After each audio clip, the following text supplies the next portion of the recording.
Qualified Urdu teacher है तो उर्दू पढ़ाएंगी। इस देश की, इस प्रदेश की दूसरी राजभाषा उर्दू है, फिर इस सरकार को उर्दू टीचर रखने में दिक्कत क्या है? इसका मतलब है कि ये भी उर्दू को खत्म करके तुष्टिकरण करने की राजनीति कर रही है सरकार, और इसका विरोध हम करते हैं। उर्दू टीचर जब क्वालिफाई किए हैं तो उर्दू टीचर बनकर अपॉइंटमेंट होगा, और जो जिसके लिए क्वालिफाइड है उसके लिए वही काम मिलना चाहिए। आइए, देश की नीति है और उसी के हिसाब से चलना चाहिए। भीख नहीं, इनका अधिकार चाहिए और उस अधिकार के लड़ेगी। बिल्कुल कहा साफ इन्होंने। एक तो बेरोजगार है, दूसरा ये सरकार ट्रस्ट करना चाहती है हाई कोर्ट सुप्रीम कोर्ट जाकर के। पीस पार्टी इंशाअल्लाह इनका मुकदमा लड़ेगी। अगर ये लोग चाहेंगी तो पीस पार्टी, अगर उर्दू शिक्षक के चाहेंगे, अगर प्रस्ताव पास करके देते हैं कि इनकी लड़ाई पीस पार्टी सुप्रीम कोर्ट में लड़े, तो देश के बेहतरीन वकील से इंशाअल्लाह पीस पार्टी लड़ेगी। यही नहीं, जितने भी सांप्रदायिक भेदभाव के जितने भी मुकदमे रहे, चाहे किसी भी वर्ग से रिलेटेड है, पीस पार्टी उसके लिए संघर्ष करती है। और इनका बिल्कुल सरकार इनके खिलाफ ज्यादती कर रही है, और इसका फल सरकार को भुगतना पड़ेगा इंशाअल्लाह। तमाम सेकुलर पार्टियां अभी आपने जिक्र किया, क्या लगता है क्यों नहीं आ रही है इस बार? मैं तो यही कह रहा हूँ ना, अगर सेकुलर पार्टी, सेकुलर का मतलब है कि इस देश में मजहब के नाम पर किसी के अधिकार को न तो दिया जा सकता है और न ही लिया जा सकता है, और ये सरकार खुले तौर पर अधिकार ले रही है। अगर देश के बराबर अधिकार मुसलमानों को 47 से लेकर के 2006 तक मिला होता, तो सज्जन कमेटी कोई मुसलमानों की कमेटी नहीं है। रंगनाथ मिश्रा मुसलमान नहीं है, मुसलमानों की भी कमेटी, वो कमीशन नहीं है।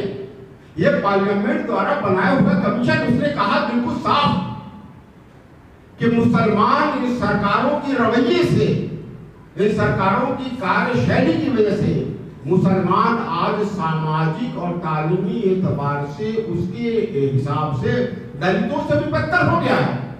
ये मैं नहीं कह रहा हूं।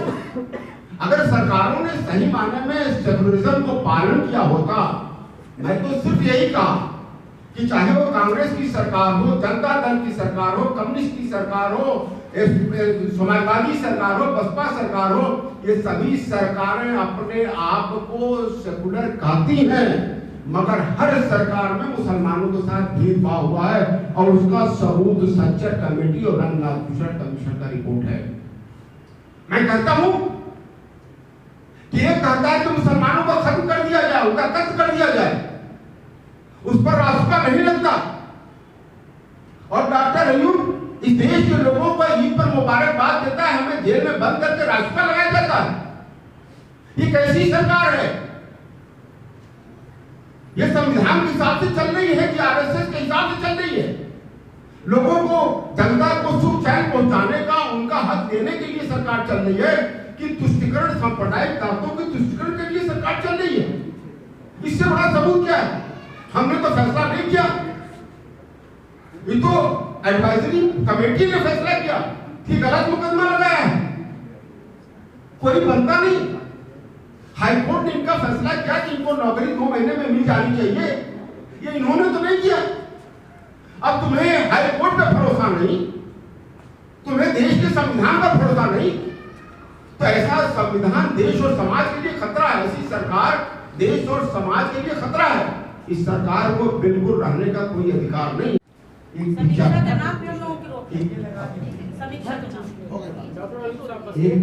एक मैं सवाल है, आप देखो, मैं सिर्फ ये नहीं कहता कि ये गरीब है तो इन्हें नौकरी दे दिया जाए, इस पार्टी के लिए नहीं आई। ये सरकार द्वारा जितने मानक हैं उनको पूरा करके क्वालिफाई कर चुकी है, और इसका आकलन हाई कोर्ट कर चुकी है, और यह मान चुकी है कि इनकी नियुक्ति होनी चाहिए। तो इसमें कोई संशय नहीं है, यह इनका बुनियादी अधिकार है। इस सरकार से इन्हें दान नहीं मिलना चाहिए, गरीब है इन्हें नौकरी दे दो, दान दे दो, ये इनका हक है, इन्हें मिलना चाहिए। और मैं ये कहना चाहता हूं कि एक तरफ एक शिक्षक की नियुक्ति सरकार के रोक के आदेश के बाद कर रही है सरकार, और दूसरी तरफ सरकार हाई कोर्ट के आदेश के बाद नहीं कर रही है सरकार। वो अगर सरकार ने अगर रोक लगाई हाई कोर्ट ने, तो सरकार को सुप्रीम कोर्ट जाना चाहिए, नियुक्ति नहीं करना चाहिए। मेरा सिर्फ ये कहना है कि सरकार दोहरा मापदंड इस देश के नागरिकों के खिलाफ इस्तेमाल कर रही है, मेरा ये कहना है। और जो भी दोहरा नागरिकता करेगी, और क्यों कर रही है, सिर्फ अपने छोटे से राजनीतिक लाभ के लिए, कुछ सांप्रदायिक ताकतों के तुष्टीकरण के लिए, वो सरकार भी जान रही है कि संविधान के खिलाफ है, न्याय के खिलाफ है, नेचुरल जस्टिस के खिलाफ है, बुनियादी अधिकार के खिलाफ है, देश के नागरिकों में धर्म के नाम पर भेदभाव के खिलाफ है।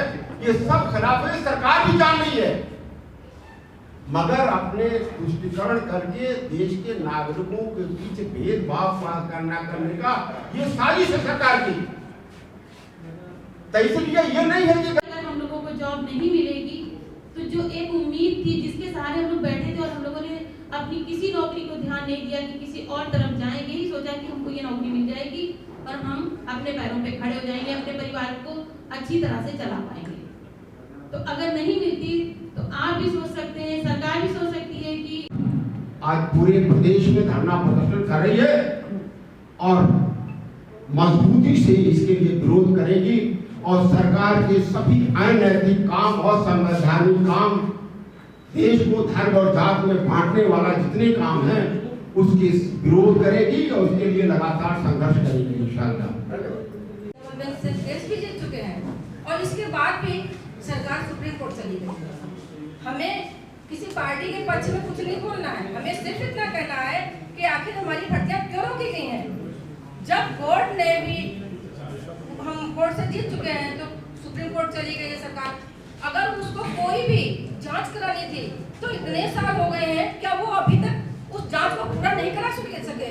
आखिर क्यों नहीं करा सके? सरकार तक पहुंचाएं कि आखिर हम लोगों की गलती कहाँ पर है, हमने क्या गलत किया है।